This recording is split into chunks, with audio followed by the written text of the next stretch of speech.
Be on alert if you drive through the city of Pearl. Eyes in the sky could be focusing on your car tag. They choose to do this, 1984-esque, weird dystopian thing where, Big Brother's watching you, and I don't care for that. For the past 4 months, 2 traffic cameras in Pearl have been zeroing in on license plates targeting drivers who don't have auto insurance.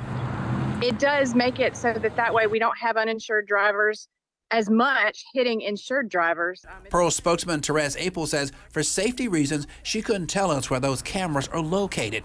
But are the cameras, which are outfitted with technology for automatic license plate readers, even legal?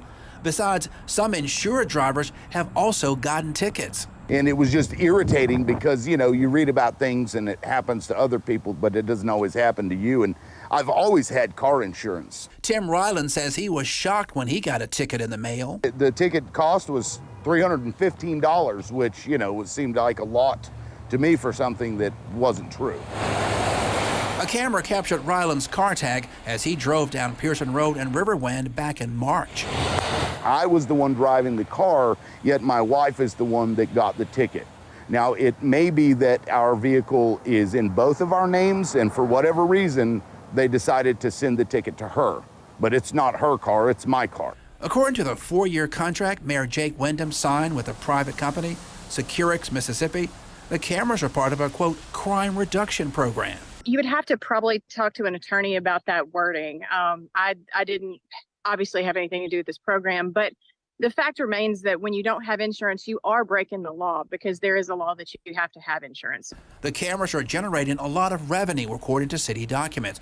From late December, when the automatic license plate readers were installed, through the end of February, tickets brought in more than $200,000. About 1/3 of that money goes to the city of Pearl, according to the contract.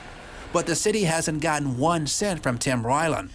The Clinton man says after he got the ticket in the mail, he logged onto the website listed on the paperwork to prove that he did in fact have car insurance.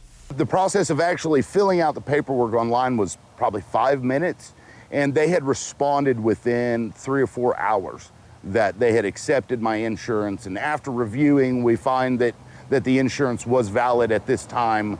Ryland had auto insurance from Oklahoma when he moved to Mississippi recently. The problem could be the cameras in Pearl use a Mississippi Insurance Department database. Obviously, if you're from Kentucky or somewhere like that, you're not going to be in our database. So that was a problem to begin with. Now they've been able to work some simple fixes. Ryland has another problem. He says it appears the tickets generated by a camera was signed by a police officer. And when you have an officer that signs a document that he did not verify himself that was true, then we have a real serious problem on our hands, and the city of Pearl needs to be held accountable for the decisions they made to go through with this. Some question if Pearl is breaking the law. 15 years ago, the state legislature outlawed the use of cameras to send tickets to drivers who speed or run red lights. Later on, the Attorney General offered an opinion that said basically you can still use cameras for other traffic infractions. What we're looking at here with an insurance ticket is actually a vehicle offense.